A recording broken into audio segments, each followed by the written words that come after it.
Hey, folks, it's your buddy Mike Messier. I'm here. It is SummerSlam night, and basically, just a big show. Just saw the return of Roman Reigns. Spoilers for those that didn't see it. I'm sure you did see it if you're watching this. This is One Pro Wrestling and Sports Fan YouTube channel. My buddy Antonio Williams, Sola Sokoa, is back to jobber status. Let me know if my audio is okay, Antonio. I wouldn't say he's back to jobber status. I think I know what you mean. He did kind of do the job tonight. He did have a long streak there of losing matches left and right until he got some victories over John Cena and others. But tonight he was fodder for the return of Roman Reigns. Cody Rhodes gets another victory. We're probably going to have some type of Roman versus Cody 3 at WrestleMania 2025, I would suggest. What about the good old fashioned Rock? How does he fit into this if he does? Um, does he fit into this, or is he going to go back to just making movies? And what do you think? Pretty loaded card tonight. I'm trying to remember. There was a lot of activity, a lot of title changes, a lot of things happened. A big crowd. I think they claimed it was the biggest. What did they say was the biggest SummerSlam crowd? Was that what they said? The biggest live crowd for SummerSlam? I guess it would beat the Wembley Stadium mark from 1992.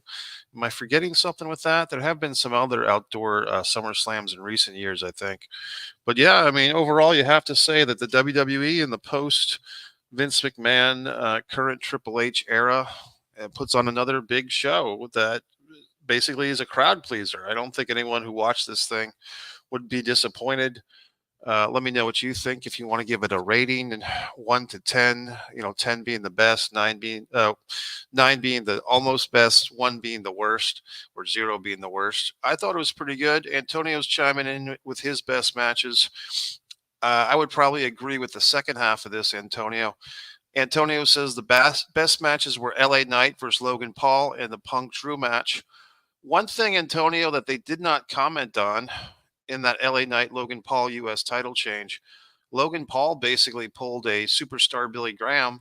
He had his one of his feet on the bottom rope, at least for the 2 count. And it was interesting that during the replay, they cut away from the replay right as Logan's foot was going to hit that second rope. Unless I'm imagining things, but I could have sworn that I saw Logan's leg go over the bottom rope at the 2 count, and then for the 3 count, his leg was off. I can see them pulling a thing on, Monday Night Raw or whenever, of Logan Paul claiming that his foot was on the rope and it should have been broken up. Interesting stuff. There was another interesting announcement tonight. Was it SmackDown going to the USA Network? Did you catch that? So the USA Network, which has been having Monday Night Raw is going to Netflix. So if you want to watch Raw from now on, starting next year, you'll have to get Netflix. But I guess USA picks up SmackDown, so I guess SmackDown is leaving Fox. I mean, that's what would make sense. I don't think Fox was ever terribly satisfied with the ratings for SmackDown, even though SmackDown creatively was very well loved by WWE fans with the storyline of Roman Reigns, etc. But things change, right? So let's see what other matches we had. The show started off pretty nicely. I'm not a was it Jelly Roll? I'm not too familiar with him. Playing a little mini concert. I was out getting groceries. I was actually watching on my phone while I was getting the groceries. It's kind of fun in this day and age where we can watch a major show, while we're doing our little last minute errands. But basically, he did a little concert, and then we had the women's title match, one of two women's title matches. This was the Mommy challenging Liv Morgan. The Liv Morgan Revenge Tour continues successfully. You could pretty much see this thing coming that Dominic was going to make the full heel turn. We've seen this storyline before. It gave me flashbacks to the Bellas storyline, like when the Bellas were turning against each other and Stephanie McMahon got involved. But we've seen this thing play out in other previous WWE and other company storylines, kind of like the prolonged, backstabbing. And so we could see it coming. We know that in real life, I put that in quotes, but in real life, Rhea Ripley just recently got married to Buddy Matthews. So not a big surprise that Liv Morgan's going to be teamed up with Dominic. And I mean, if this was a real situation, who would you rather have? Rhea Ripley or Liv Morgan? I think that's kind of a winning choice either way. But I think some men might prefer to be the dominant, bigger person in the relationship. Some men might not. I don't know. But anyway, Liv Morgan gets another pinfall victory over Rhea Ripley. Good way to extend that feud, add another storyline element to it. What was next there, Antonio? What was next on our show of shows? The second match, was that the Steiner match? Was Steiner second? Or they did kind of acknowledge him more tonight than usual as a Steiner, but Braun Breaker challenging Sami Zayn. I think that was the second match. And we had a title change. We had, they kind of did the 50-50 booking because I think it was just a pay-per-view ago that Sami Zayn got a victory over Braun Breaker. This time he returns the favor and Braun Breaker gets the Intercontinental title. And they kind of made a big deal about it, as they should. I think that's a good thing for Breaker, for Steiner, whatever you want to call him. But I mean, I think he's definitely going to do some good things with that Intercontinental title. I was lucky enough to see Braun Breaker live at NXT. He's very legitimate. I mean, he looks like a guy that could win a fight. He looks like a guy that could win an amateur wrestling match. And so now he's the Intercontinental champion. And I think that's good. I think with a guy like Gunther, I think Gunther's reign of Intercontinental title reign has put the IC title, not to say back on the map, but I think it's Gunther. I wasn't the hugest Gunther fan, but you have to give him credit. He did beat the Intercontinental title reign of the Honky Tonk Man. So in this world of wrestling, Gunther kind of reestablished the Intercontinental title as a legitimate number 2 title. And we saw that 5 or 6 matches later when he beat our guy there, Damian Priest, for that World Heavyweight title. Let's see. Put the rocket ship on Breaker. What's up, Alex, my buddy? Alex and I, we're old enough to remember when the Steiners were the new thing, especially Scott Steiner when he came in as the younger brother and kind of outshadowed his older brother, Rick. This is going back a couple of generations, guys. Actually, Alex was there when we were, I think, what were we, 4 years old, Alex, when we went to see Ric Flair and Terry Funk at the Baltimore Arena for the 1989 Great American Bash. I think I might have been an embryo. You might have been one. But we've been wrestling fans for a long time. Braun Breaker is a beast, man. He looks like he's like if you took, 50% Rick Steiner, 50% Scott Steiner, his nephew, his dad, and you put them in a blender, you'd come up with the third Steiner. But I mean, he is really good, and hopefully the WWE will treat him a bit better than they treated Scott Steiner in that 2000 run. It's hard to believe how time flies like this. You know what I mean? What else did we see tonight, fellas? We saw a bunch of stuff. Another women's title match, Bayley defending her title against Nia Jax.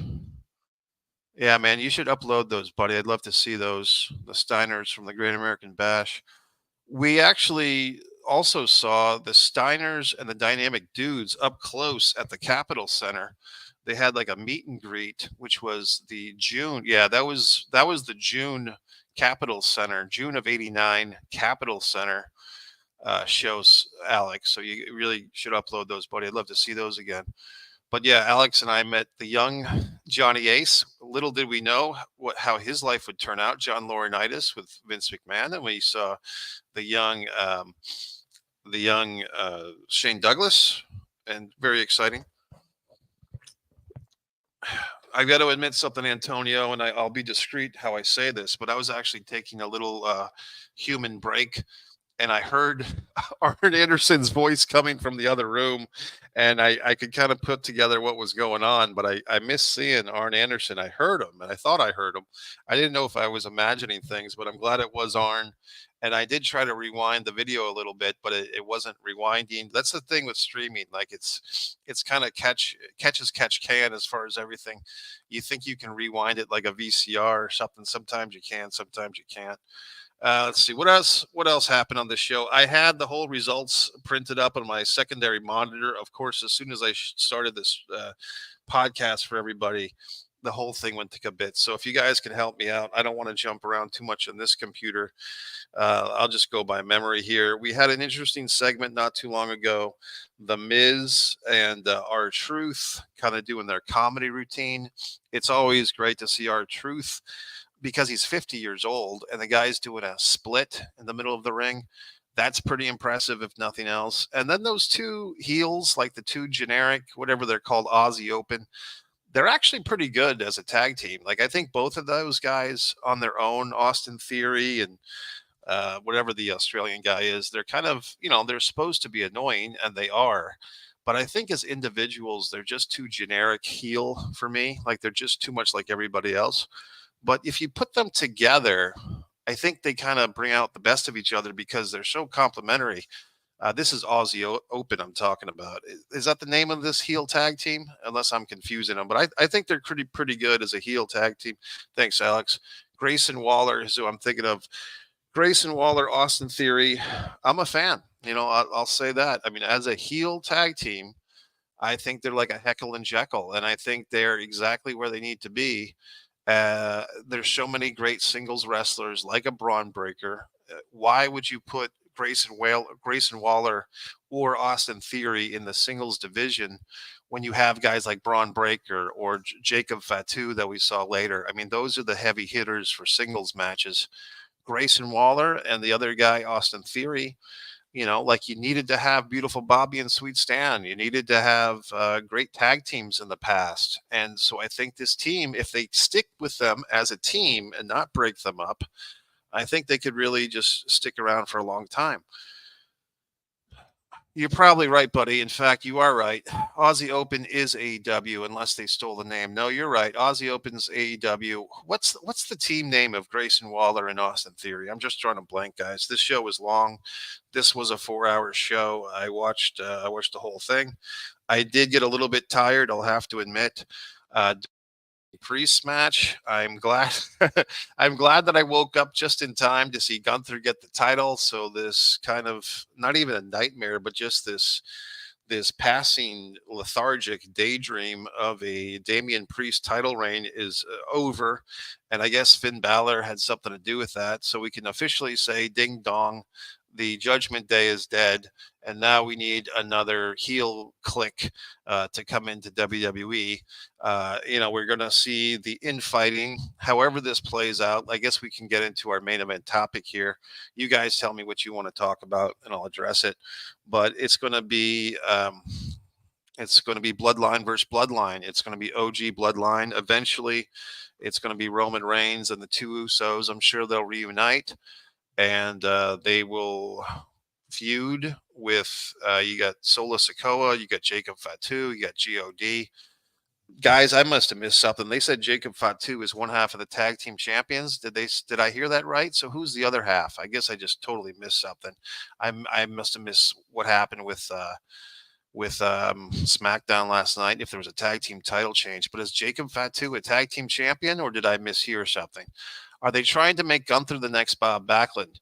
Antonio, I actually think that they're trying to make Cody Rhodes the next Bob Backlund, at least until we saw Roman Reigns interfere in that match towards the end. It felt like to me that Cody, he's about as close to Bob Backlund as you can get.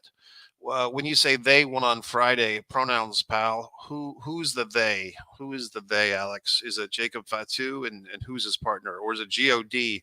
Are they the tag team champions? Because I just got totally confused. I thought they said Jacob Fatu was one half of the tag team champions. Is Solo Sikoa the other half? Correct. It's Fatu, but who's his partner in the championship? Is what I'm asking, buddy. Yeah, I felt like Cody Rhodes is the new Bob Backlund. Cody Rhodes is like the new Backlund. Let me get to this. Correct, but who is the partner is what I'm asking. Or is Fatu the tag team champion on his own? Is his pronouns they? Who is his partner? I'm asking, and I'm not trying to Google. I'm giving you the chance, brother, to answer. Who is Fatu's championship partner? I did notice that there was a lack of tag team title defense on this show, which would make sense now. So one of the two God guys then, like, and it's hard because their names, yeah, their names are like Tama and Toma or whatever the fuck. One guy's got like Tama as the first name, the other guy has got Toma as the last name. They're the sons of Haku. I mean, I guess we could call them that SOH instead of God, with the gorillas of destruction, or whatever the hell it was. Okay, Taloa, very good. Okay, so basically, they got the tag belts. Fair enough. DIY is actually, I'm friendly with one of them. The guy with the beard, the Tommaso Ciampa, used to be the champion up in Top Rope Promotions, Fall River, Massachusetts. He was a champion for almost 2 years.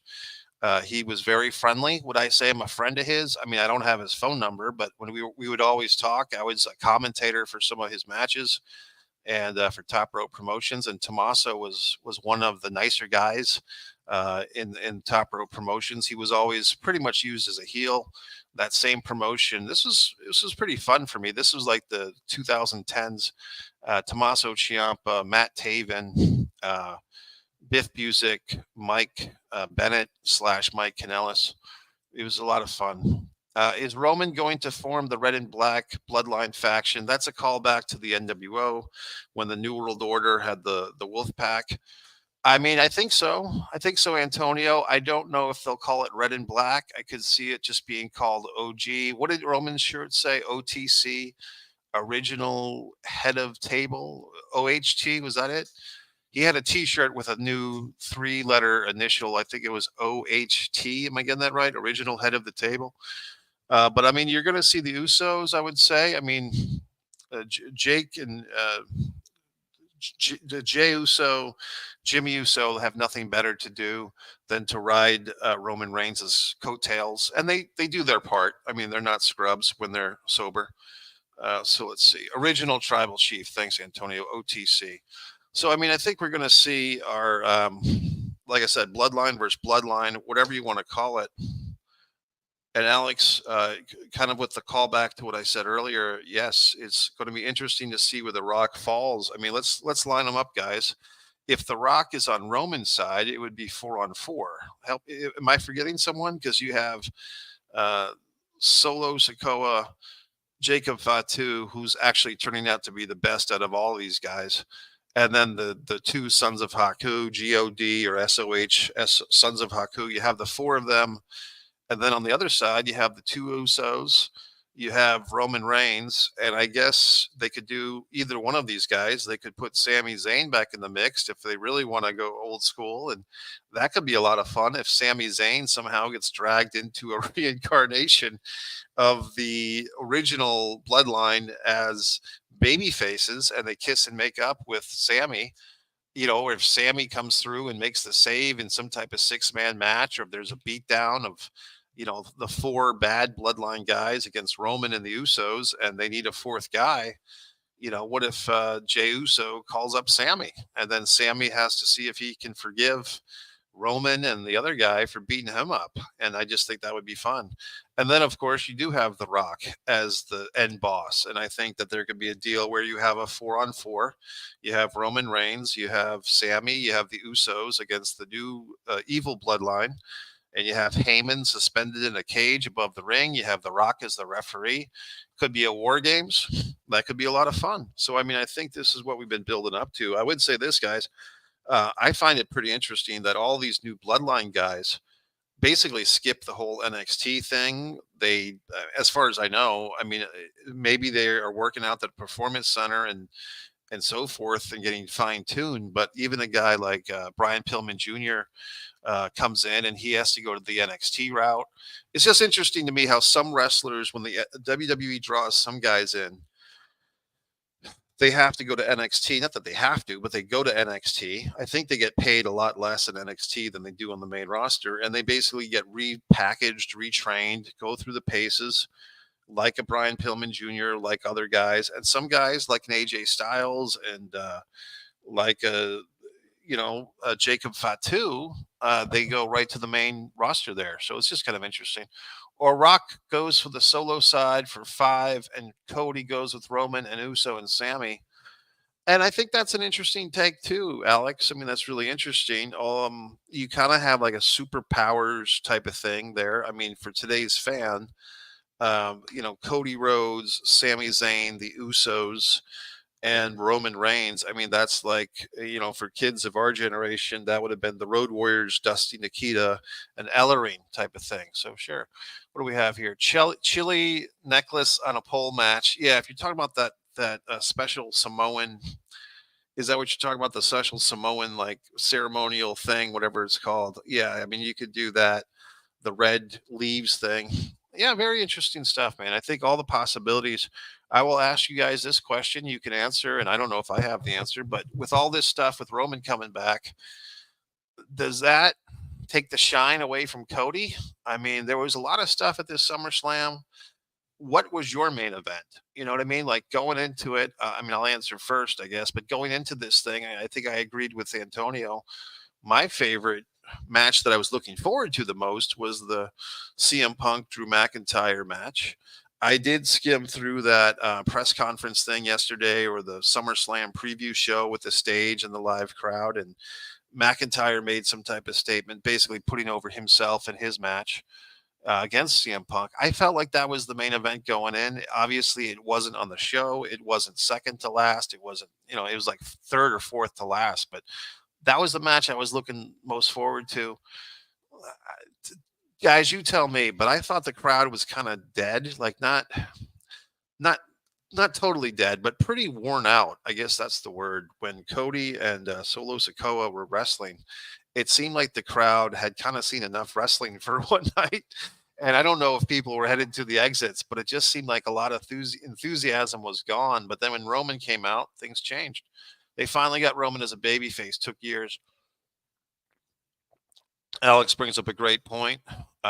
We had Vince McMahon and others shove Roman Reigns down our throat, losing time and time again to Brock Lesnar, winning against pretty much everybody else. Even beating Cena in a babyface pay-per-view match. That wasn't the SummerSlam match a couple of years before.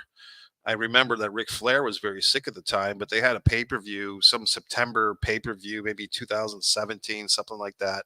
Roman Reigns versus John Cena. I don't even think I watched it, but I remember the hype was pretty good. And basically, it was hard to get Roman over as a babyface. And if you remember one of those WrestleManias, maybe 2018, 2017, where I think it was in Orlando or Tampa, where basically the fans were booing Brock Lesnar and Roman Reigns out of the building. They did not want to see Roman Reigns beat Brock Lesnar. I don't think they even wanted to see the match. That was the WrestleMania where Braun Strowman picked Nikki, the referee's son, from the crowd to wrestle Sheamus and Cesaro. Anyway, just having a little bit of a flashback there. But the point that Alex made is Roman as a babyface didn't work until they turned him heel. And if you think about it, that's something they could have done with Cena 15 years ago. I mean, there was years where Cena was getting booed out of the building, and of course, we've heard Bruce Pritchard and others say that that was the whole master plan, that as long as people were buying merch and buying tickets, they had no problem with Cena getting mixed reactions. It doesn't, I don't buy that. I don't think that if you have your number one baby face getting half the people booing him, I don't think that's good wrestling, but that's what they thought. Antonio has written a little novella for us. I'll read it. Seems like they are treating that bracelet like that Harley Davidson bandana from the movie Bloodsport, where Chung Lee stole it from the biker guy and Van Damme eventually got it back. But yeah, LOL.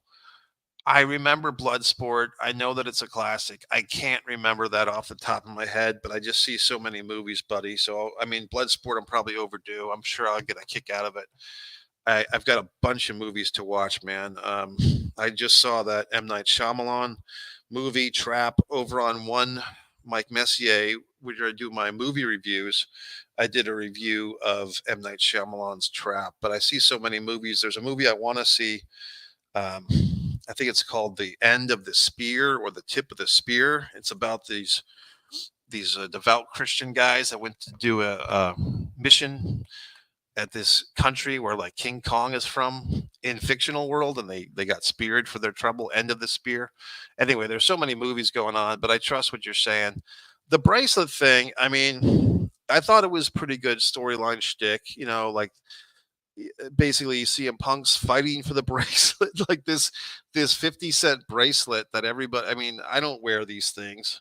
I don't like having anything on my wrist, but I know that Triple H, in real life, takes great pride in wearing the friendship bracelets from his daughters. And I mean, that's cute and everything. All these girl dads have to show how girl daddy they are. Thank you, Kobe. But I mean, in reality, you've still got the real wife and you've got the real dog. I mean, it's not like this dollar bracelet means anything, but in wrestling terms, whatever the prop is, whatever the championship or the title or the prize is, if you fight for it, then it's worth something. So there you go. So can we expect a triple threat match with Punk, Drew, and Seth? I think so, buddy. I think that's on the horizon. I think what I like about this feud, and what maybe traditional wrestling fans wouldn't like, if there's any left, is they're all tweeners and they're all halfway good and halfway bad. I mean, the crowd loves to sing for Seth Rollins. They love to serenade Seth when he comes to the ring, but he might be a heel. He might be a face at times. Drew McIntyre getting screwed over all the time kind of becomes, in my opinion, kind of baby facey. And I mean, I'm telling you, it seems like Drew McIntyre, if there was any justice in the world, he would be the number one guy in WWE. I mean, he's got the look. I think he's just as talented, if not more talented, as far as wrestling matches than anybody. He looks more like a badass than anybody else, Drew McIntyre. And he's still, I think, in his late 30s. So, I mean, he still has a lot of gas in the tank. CM Punk is kind of a tweener. I didn't know how this match would turn out. I thought it would be kind of weird. I thought like the David and Goliath thing would be more apparent with Drew and CM Punk, but I was wrong. They actually matched up pretty well physically. CM Punk did hold his own. CM Punk, who seemed at times, not always, but at times in AEW, it seemed like guys were carrying him, and he had to wear like the long boys. He called them the long pants. Um, I remember the first match CM Punk came back with Darby Allin. I think you have to give a lot of the credit of that match to Darby Allin. He made CM Punk look a lot better than he was, having not wrestled for 7 years. But I think, here, CM Punk looked pretty good, but he does take the L. And I think that's CM Punk's welcome back to the WWE. That's his penance for the podcast with his buddy there. What's Gilbert Grape or whatever his name is, the former NWA champion. I'm sure the guy that he did the podcast with is Colt Cabana. This is your penance. This is your this is your penance. Is you're getting pinned and you're going to take a foot on your chest. Darby carried him. Yeah, that's how I feel, buddy. I feel like Darby Allin made CM Punk look like $1 million in that return match, and I think CM Punk owed him a big box of muffins. Was it Mindy's Muffins from Chicago? I still want to go there. Somewhere on Yelp or something like that, I posted a review of that muffin company and I did it like writing as if I was CM Punk. So if you look up Yelp and you look up that company of muffins, you might find my kayfabe review. Let's see if I remember.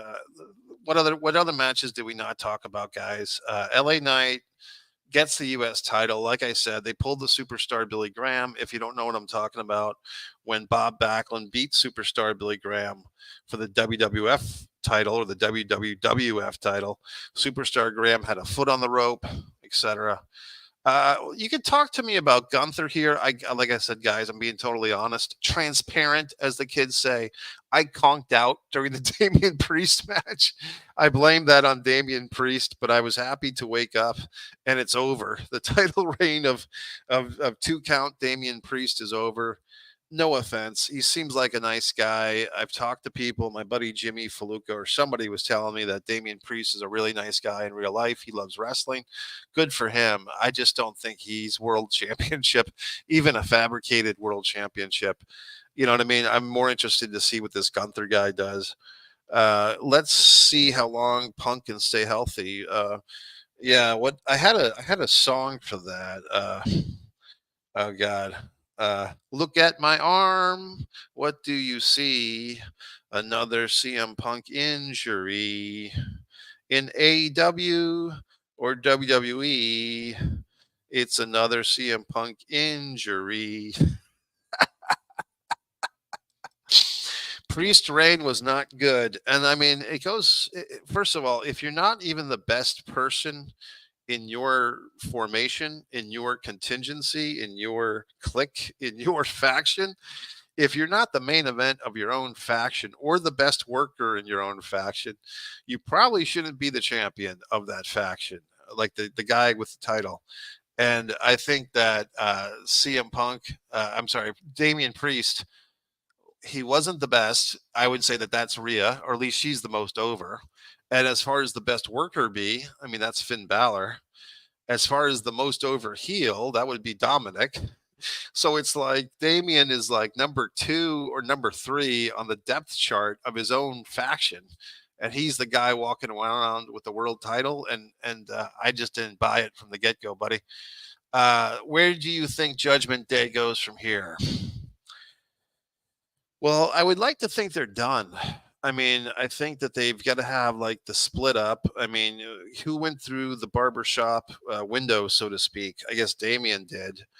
But I mean, they're just all over the place because if Rhea is going to feud with Dominic, right, and Finn, I mean, I kind of missed it, but Finn screwed over Damian Priest. So you have as the heels like Dominic. I guess you could make Liv Morgan like the new priestess of the faction, right? You can make Liv Morgan like the blonde, gang chick or whatever of the Judgment Day. You could have her dye her hair black or whatever. I mean, but I think it's just like Liv and Dominic are going to do their thing. I think Finn would just do his thing. I mean, if I had to predict what I do, I guess you could just reassemble the group in Finn's image. And I don't know if you need Dominic and Liv to be part of that. I mean, does Dominic even wrestle that much? Or I mean, I know he had an injured arm at one point. It seems like it's healed or it's healing because he's not wearing the sling anymore. I mean, your guess is as good as mine, but I mean, I think in some regard, it's kind of like how if you remember with AJ Styles and the Good Brothers, Gallows and Anderson, how like sometimes they were the club, sometimes they weren't. I kind of feel like that's with the Judgment Day. Sometimes you feel like a nut, sometimes you don't. So I don't know, and I don't want to say I don't care, but I don't think they care. If that makes any sense, I think that they got what they wanted out of it. Look, I guess you could do anything you want, but do you really need like two inner faction feuds? We've got this whole thing because the Judgment Day has always kind of been in the shadows of the Bloodline because it's kind of the same thing, sort of. I mean, except with the Bloodline, there's some legitimate, cultural ancestry there and bloodline relatives, right? But with the Judgment Day, it's just a mixed match of take a bunch of losers and put them in black and call them a team, And I don't know. They were doing that in NXT with Ellering and the Disciples of the Apocalypse or the book guys, the authors of pain and Karrion Cross. I mean, you could elevate them. I mean, Karrion Cross could use a repackaging. You could bring Karrion Cross and the book guys, the authors of pain. Do they really write their own books, or do they have ghostwriters, the authors of pain? I mean, those are pretty badass authors if they're sitting there writing books about pain. You know what I mean? And who was the female in that group with Ellering and the authors of pain? And it was Scarlett Bordeaux. So they could drag them up and maybe put Finn on top of that group like a cherry on the sundae. Last few Money in the Bank winners have not gone over with the fans. Austin Theory and Damian Priest. They at least tried Priest with the world title, and that failed. Yeah, you're right. They tried, and they even. I mean, he won it at WrestleMania, right? So this was WrestleMania was it March or April, but let's just say April, May, June, July, and now we're starting August. So we had a solid 4 months of Damian Priest that we survived. I mean, he had it twice as long as Ronnie Yarvin had the NWA title, and you know what I mean. And Kane, how many days did Kane have the WWF World Title in his career? Quick little trivia question: how many total days was Kane WWE Bruno belt, like the actual lineage world champion? I'll let you guys answer. I won't give it away. But I mean, Damian Priest, yeah, they failed. They gave him a shot. I think it might have been a make good because he put his buddy Bad Bunny over in Puerto Rico a year ago. But I mean, Damian Priest, I think he was the failure. I don't think it was the company. I think they gave a guy a shot and it didn't work. And I think Damian Priest has a good look for wrestling. I think he's best served as like Diesel to Shawn, like he's best served as a bodyguard. How long did Dusty have it after Flair? Dusty's total reigns, Alex, 3 NWA World Title reigns. I believe it was 79. He beat Harley Race. He had it for 5 days. This is no Google, folks. Here are my fingers. Here are my eyes. He beat Harley, had it for 5 days, lost it back to Harley. I think that was in 79. That was on 2 Florida shows. In 81, he beat Harley again, I think in the Omni in Atlanta. And then he had it, I think, for like 2.5 months or 2 months and 3 weeks. He had it between 2 months and 3 months. I think it was like 100 days, like 101 days that Dusty had it. That was his longest legitimate title reign in 81. And he beat, I think, Harley in the Omni, and he lost to Flair, I want to say in St. Louis, because Flair says that neither he nor Dusty were really over in St. Louis. So he couldn't understand why they had the title change in St. Louis, but they did. That match is actually on tape. Flair beating Dusty, so you can see it. And but Flair wasn't too happy with that match, even though that's when he won the title for the first time. And then Flair eventually got the title the second time at Starrcade '83. I think Antonio just nailed it to a cross, guys. No offense, no slander here. Not like the recent Olympic ceremonies. Priest is good at chasing, but not good as champion, and I think that's a fair point, buddy. I think that's a real fair point. And like I said, I've got a friend, a singular friend. It was either Jimmy Faluca or Evan Ginsberg or somebody. Maybe it was Benny Scala. One of my podcast buddies was saying that Damian Priest is like the nicest guy in the world, and they knew him like during training days, and Damian loved wrestling then, and blah blah blah. So he probably is a nice guy, and that's probably why they gave him a shot with the world title. That's probably why he has a job, you know. But I think he's better served. He better serves wrestling, in my opinion, as a heater, as like an enforcer. Big Bubba Rogers with the Midnight Express, or just the muscle guy in the background. He's got a cool look, but once you put him in the ring and he's trying to bounce around with basically a guy like Seth Rollins, who I'm not a huge Seth Rollins fan, but he's a great worker. He's a great wrestler. If you can't hold, if you can't hang with Seth Rollins, even if he's trying to carry you, that's just not good for a world champion. So I think they finally wised up. I think that I didn't follow NXT era Walter and then Gunther as much as you guys might have, but I know that Gunther is very over. I think him in that sport coat, the blue suit yesterday at the press conference thing. I think that's going to be really interesting. So if you've got Cody as the babyface champion and you have Gunther as the heel champion, I think that's a good dynamic for WWE.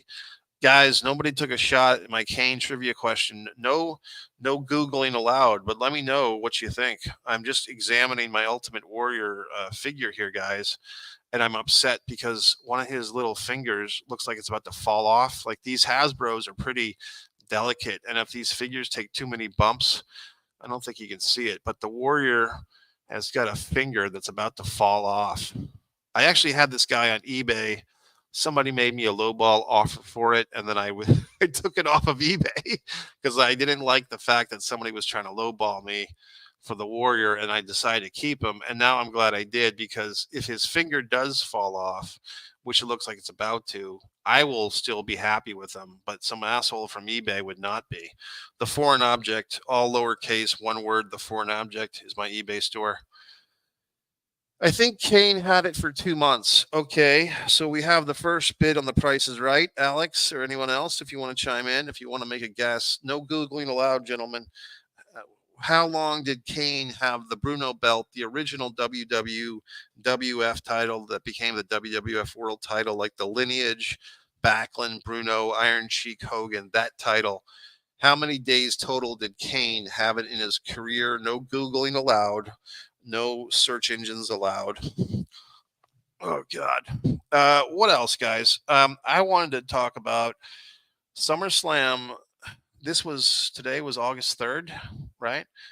I'm used to the Summer Slams deep into August. I think Alex would remember this. I don't know about you, Antonio, but do you guys remember that Summer Slams used to come really late in the summer? So it was basically like your summer was over. And SummerSlam was kind of like this bittersweet pill of like, hey, it's awesome. It's SummerSlam. And I remember SummerSlams being on a Monday night, for God's sakes. Uh, I'll get to the Alex is correct. It is one day.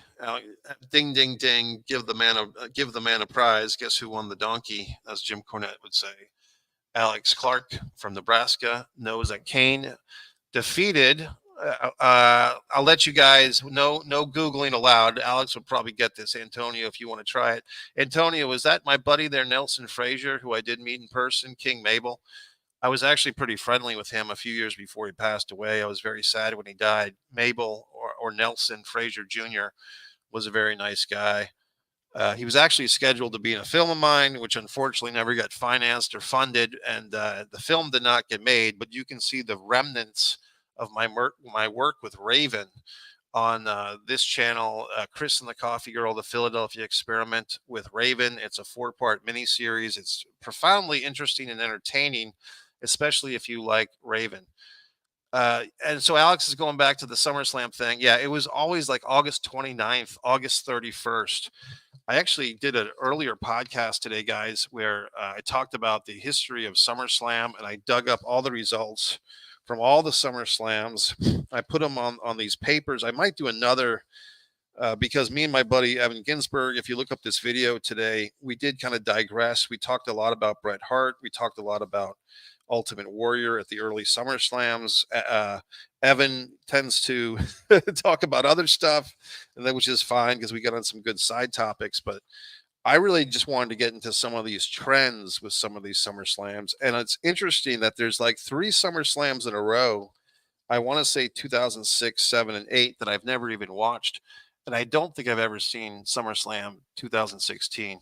Yeah, Mabel, Men on a Mission. And I did end up meeting Oscar, who was the O in the middle. Oscar, I would not trust with my wallet, but interesting guy. So the SummerSlams, I think I want to say here, guys, like 2006, 2007, maybe 2008 and 2009. I don't think I ever even saw them in live time or whatever, because there was a time in my life, gentlemen, when I had no more wrestling friends. All my wrestling friends went away. Nobody liked wrestling. I was still watching Raw. I wasn't really watching SmackDown. And I wasn't watching pay-per-views because they were like $40 at the time. And I wasn't going to sit there like an asshole and watch WWF for $40 on a Sunday night by myself. So I did keep up with WWE. This was like the PG era, but I can't say that I watched a lot of the SummerSlams. Sometimes Hooters, like the Hooters in Warwick, Rhode Island. But I don't know about you guys, but I always feel like half a scumbag going into a Hooters. I mean, the fried chicken excuse will only get you so far. I'm here for the chicken. So anyway, SummerSlam 88, August 29th, 1988. SummerSlam 89. August 28th, 89 in the Meadowlands. It used to be a New York thing because SummerSlam 88, the first one was in MSG, 89 was in the Meadowlands, 90, they go to Philadelphia, August 27th, 91, it's the 26th. Hey guys, this is kind of a morbidly interesting thing. The first 4 SummerSlams are in, listen to the dates. I don't know what you call this, reclining or declining. The first SummerSlam's on August 29th. The second one's on August 28th. The third one's on August 27th. And the fourth one's on August 26th. And I guess that's just because the calendar, like every year the calendar is like off by a day. But then SummerSlam 92 in the UK, that was actually on August 29th, but that was at Wembley. If you go to my review, I make a case that SummerSlam 92 is very interesting because that's the first year that you had Bret Hart really take over the show. He did lose to Davey Boy Smith, but SummerSlam 92 is when Bret Hart started to eclipse Hulk Hogan because Hulk Hogan wasn't there. I also made a pretty good case for the Ultimate Warrior being like the original Mr. SummerSlam because the first five SummerSlams, Ultimate Warrior pretty much dominated, and I don't think people give him the credit for that. We got about 10 minutes left, guys. So, any other topics? I mean, what did you think of the show? Let's do some ratings here. I'm going to give it a B plus. I mean, I think it's a pretty strong show. I think if you like these wrestlers, if you like this era, I don't know. You had a big surprise. I mean, we can call Roman a surprise. I mean, I did see some Twitter hashtagging, but I mean, I think people just kind of know this stuff by now. Like, is Roman going to sit out a whole year? No, he got a vacation. He got like 5 months off, but now here he is. So I think people are pretty satisfied with Roman coming back as the way to end the show. I didn't particularly like the jellyfish or the jelly roll guy doing a choke slam on those heels, but yeah, they did their part. At least we didn't have Snoop Dogg in there because he's doing the Olympics. No offense to Snoop Dogg. I know Alex is a big fan of the Chronic album. I remember that for some reason, but I thought it was a B plus, and I mean, I think that's a good, and I mean that with respect. I think it was a good show. I just don't know if anything was like, oh my god, this is so awesome. Everyone knew Roman was coming. Everyone knew he was coming. Yeah, but that's fine. I mean, we knew he was coming, and here he was, and everybody's happy to see him, and we are happy to see that he's going to turn babyface. Yeah, but Snoop Dogg was an assistant, wasn't he? An assistant? Is that what they call it? Like a guest rapper? Isn't that called like an assistant? Wasn't he the assistant rapper? Wasn't Snoop Dogg the assistant on the gin and juice and all that fun?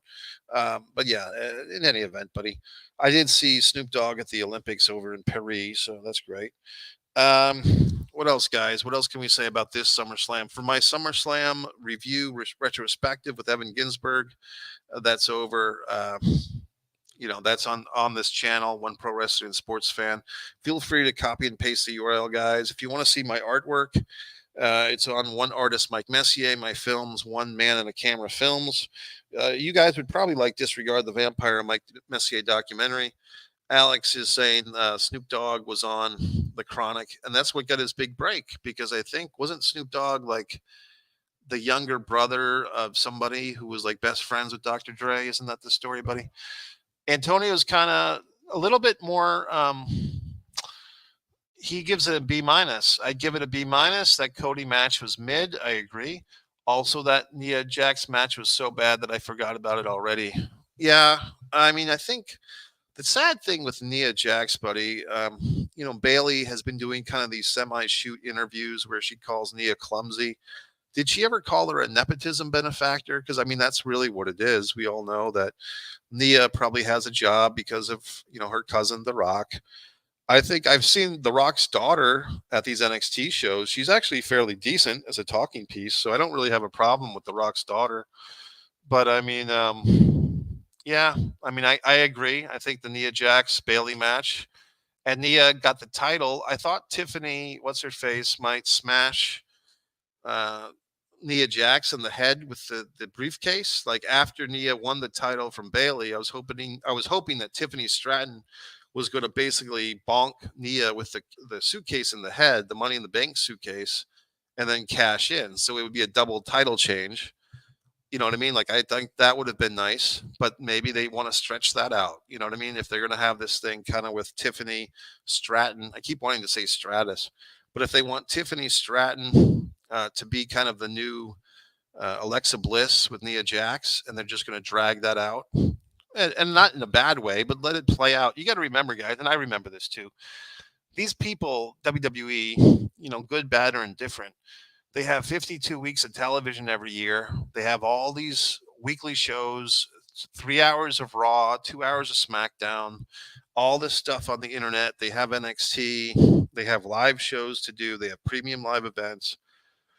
So at some point, you can't rush every storyline. And that's why in recent years we started seeing like storylines where you think somebody's turning on somebody, but they actually don't, and they save it for the next week.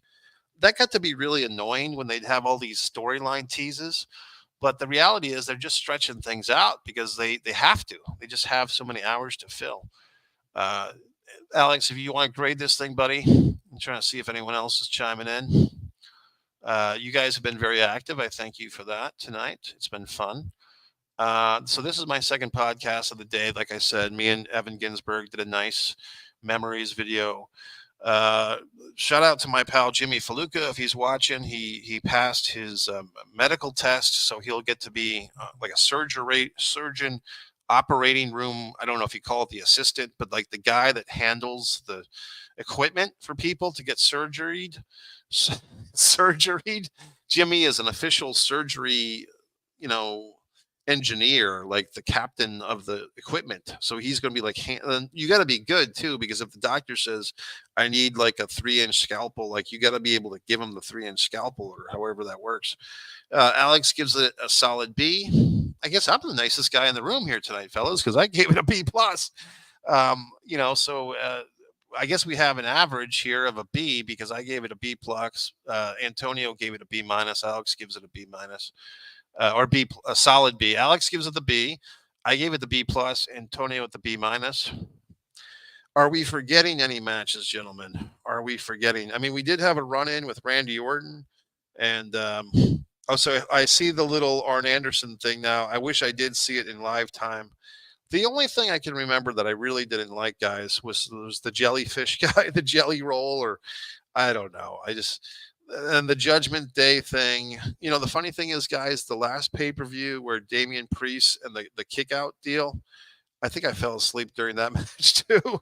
So I think Damian Priest has been my go to guy to conk out, during his matches. So he's my official nap time wrestler. So maybe I should continue to watch Damian Priest matches because I always get a good snooze when he's wrestling. The bracelet thing, Nia Jax. I'm looking through uh, CBS Sports for Triple H gets to point at everybody. Triple H likes to point at people. I do give credit for Triple H for sticking through this thing. He does have that ticker in his chest. All jokes aside, I do pull for Triple H because that's a serious deal, guys, and he's doing a lot of hard work for this company. And LA Knight, he's what, 42, 43 years old as a U.S. champion. I mean, what does that say? I mean, I don't know. It kind of seems like Sami Zayn, LA Knight, and I want to say that there was another guy. I think it was Drew McIntyre. They could have all pulled the trigger and beaten Roman during that long title reign, and they didn't. You think Triple H is pushing all his NXT guys and trying to phase out Vince's guys or the older wrestlers? Well, give me some names, buddy. Give me some examples. I mean, I think that women's tag team that came up from NXT to women, they won the women's tag belts. I think they've since lost them, but they were pretty good. And I guess you'd call them, women NXT guys. Who are some other people? I mean, Braun Breaker. I mean, who would be a Vince guy? Like who? I mean, Roman was kind of a Vince guy, wasn't he? So, and I thought the story goes that when Cody came back to WWE about 3 years ago, I thought it was Bruce Pritchard and Vince that got on the plane. Like I thought Triple H was the main reason why Cody, at least in storyline lore, work shoot storyline, Cody was always saying it was Triple H that told Cody that Cody would never be more than a mid card guy. Austin Theory was a Vince guy, true, and Austin Theory was getting that singles push, like we were talking about, and now he's a tag team guy, Austin Theory. So I do think, and look, here's the deal, man. I mean, hopefully these promoters are at this point Triple H or who's ever in charge, whether the person came up through Vince or Triple H, you would hope that they would just let talent be talent. You would hope that. I don't know if that's the case. I think there are some legacy acts. I think Nia Jax is a legacy act. I think they were right when they fired her, when they let her go, and they were wrong to bring her back. But here she is. You could say that The Rock has got a big influence. I mean, I think, The Rock Obviously, getting his daughter in the mix in NXT so quickly. Nia Jax, The Rock giving himself a championship. The Rock, did they give Rock part ownership of the WWE? He's on the board, right? But I don't know if he's a part owner. But he got the rights to all his names. So I mean, you can make the case that The Rock and Triple H are kind of like the big power players here. You know what I mean? And I felt like WrestleMania this past year. What I didn't like so much is they made such a big deal about putting over Triple H. You never saw WrestleMania like 13 or WrestleMania 17 or WrestleMania 3, where like Mean Gene Okerlund and Jesse Ventura or JR and the King, they never sat there and put over Vince McMahon about how great of a promoter he was. So when Michael Cole and Paul Heyman at the Hall of Fame were spending an inordinate amount of time putting over Triple H, I thought that was kind of taking away from Cody and taking away from the Cody story and taking away from the wrestlers. Like, you're kind of breaking the fourth wall if you're putting over the promoter or the head of the company over and over again, to the point where Cody even, and guys, that was not spontaneous. We know that Cody doing a little thank you Triple H speech at the end of WrestleMania, thanking Triple H and Pritchard. I mean, that was just stupid in my opinion. Yeah, Stephanie was there. She looked good. I mean, Stephanie at this point is like what is she, a 48, 47-year-old woman? She's had 3 kids. She still looks great. And I think that here's the reality, guys. No matter how far this Vince McMahon lawsuit goes or how that ends up, or whatever the public opinion on Vince is at the end of the day, can you really hold a kid morally accountable for not ratting on their dad? You know what I mean? Like, let's just be real for a minute. I mean, Stephanie, Triple H, some of these inner circle people probably knew a lot of, if not everything, that Vince was up to, if he was up to anything, right? But can you rat out your father, especially if he owns the company you were brought into? I just think that sometimes people, it's kind of like the kind of a much more serious case, but not that much more serious. In Florida, there was the young woman, three or four summers ago, that got basically kidnapped by her boyfriend and murdered. Well, the young blonde girl and the guy, you know what I mean? And they were in Florida camping and whatever, and it was a big deal. And his parents, I think the guy's name was Brian, his parents probably knew what was going on. They probably knew that their son killed his girlfriend, and they probably covered up for him. And so the parents of the girl are now trying to sue them, I think. But the reality is, people do that stuff for their families. You know, people stick up for their kin, as they say. So what can you do? So Stephanie was there. Kind of went off on a tangent on you, buddy. But yeah, Stephanie was there. And I think the fans are pretty forgiving. I mean, if the fans weren't forgiving, they wouldn't go apeshit for Triple H, because that's his father-in-law. You don't think that Triple H knew some of this stuff? And there's some stuff on Triple H, from the late 90s, his wrestling days. There's a little skit with Mark Henry, or even the Booker T stuff leading up to to WrestleMania 19, that you could put a lot of hashtag Triple H, Triple H files. Granted, he was a wrestler and in character, but if you really wanted to go after Triple H, you could. But I think people, at the end of the day, wrestling fans know that these people are not perfect. They're maybe far from perfect, far from moral, but you kind of take your you pick your spots with these folks. You know what I mean? We're running out of time, guys. We got about a minute. If there's anything real quick you want to chime in, uh, moments like this are why I took typing in high school, back when typing was an option, because I am a quick typer. But you guys type real quick. I do appreciate you guys chiming in. We had a fun time. Like I said, One Man in a Camera Films, the number one man in a camera film. Subscribe to that one. Subscribe, if you don't mind, to One Mike Messier. That's a fun channel because I do a lot of reviews. Thanks, buddy. Good to see you, Alex. We should talk on the phone sometime. I will be headed up to New England. I know you're not there, but that's where I'm going in the late September to see some people, see some relatives and friends. What else? Um, and yeah, and one artist, Mike Messier, for the art, and then this channel, One Pro Wrestling and Sports Fan. Instagram, Mikey Messier, for the filmmakers out there. One Avalonia Fest and allshortfilmsfest.com. Yeah, need an AEW. I do have a ton of shorts here, Alex, on AEW streaming stuff from Daly's Place. Guys, I'm going to wrap this up. Thanks for chiming in. Great SummerSlam.